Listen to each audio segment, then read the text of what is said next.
రాము సార్తో పరిచయం చేసి కొలాబరేట్ అవ్వడానికి ఈ వాట్సాప్ గ్రూప్ ఇవన్నీ స్టార్ట్ అయ్యింది తన వాళ్ళు కాబట్టి first of all thanks to family. And second person was Ram. నాకు కెమెరా గురించి ఏం తెలియదు, జెన్యున్గా కెమెరా గురించి తెలియదు, డైరెక్షన్ గురించి తెలియదు, ఏ సీన్కి ఎట్ సైడ్ ఫ్రేమ్ పెట్టుకుని ఎలా తీయాలో తెలియదు.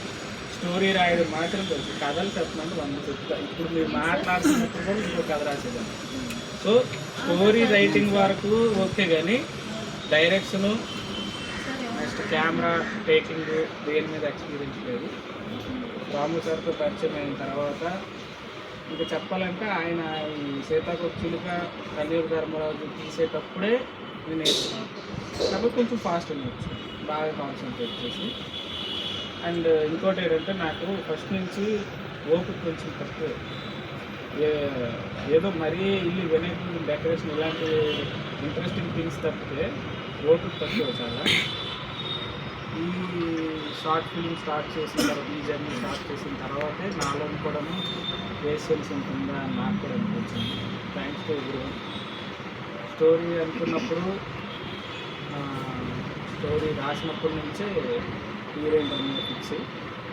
హీరో కోసం చాలా మార్పులు చేర్పులు జరిగాయి. 50% కన్సల్ట్ అవ్వడం, డ్యాన్స్లో అవ్వడం, తర్వాత హైట్ ఫెయిర్ మ్యాచ్ అవుతుంది అని చెప్పేసి తీసుకోవడం జరిగింది.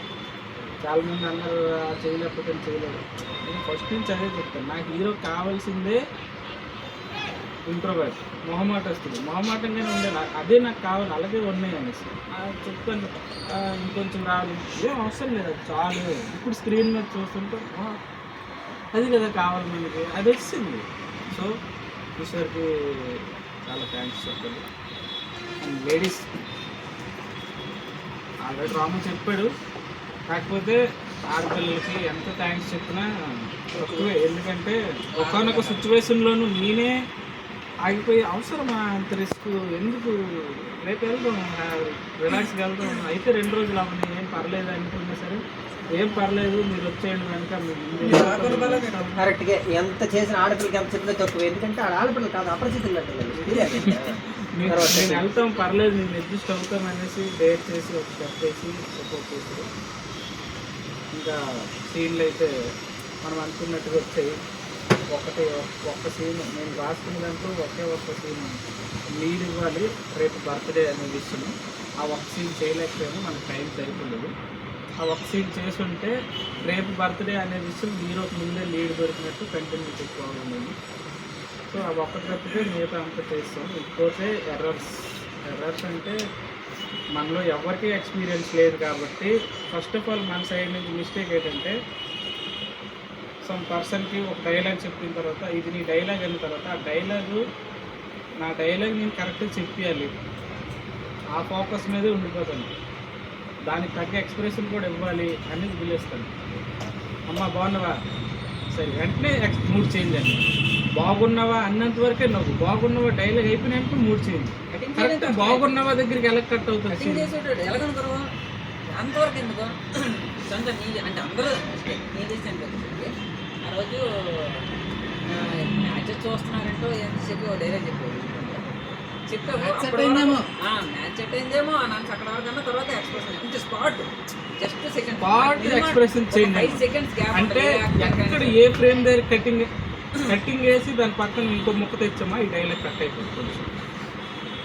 సో మన యాక్టింగ్ సైడ్ నుంచి అది మిస్టేక్ ఉంది, అలాగే కెమెరా సైడ్ నుంచి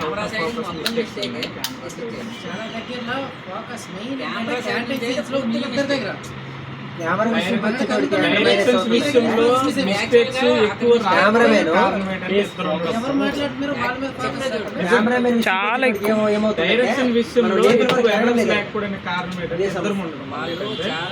నేను ఏదైనా మర్చిపోయినా తను గుర్తు చేస్తాడు, తను ఏదైనా మర్చిపోయినా లేదు ఇప్పుడు ఇది రావాలనేసి నేను గుర్తు చేస్తున్నాను. నెక్స్ట్ ఏంటంటే తేజ ఉన్నాడు, మనకు లాస్ట్ సీన్స్కి హెల్పింగ్ బాగా అయింది. నెక్స్ట్ రుద్రాకి కెమెరా ఫ్రేమింగ్ అన్నీ కరెక్ట్గా తెలుసు కాబట్టి ఈ ముగ్గురు సపోర్ట్తో డైరెక్షన్ వీళ్ళకి ఏదో పడవ లాగేశారు. మీ డైరెక్షన్ విషయంకి వచ్చేటోడికి కెమెరామెన్కి ఊరికి వర్క్ విషయంకి కానీ వచ్చి ఇంకోటి ఉదాహరణ గురించి చెప్తాను. ఇంకోసారి ఎడిట్ చేస్తున్నారు పక్కన కూర్చుంటే ఫోన్ అయితే వాడినాము 24 గంటలు ఫోన్ అయితే అవుతుంది మాట్లాడుతున్నదే లేదు రీల్స్.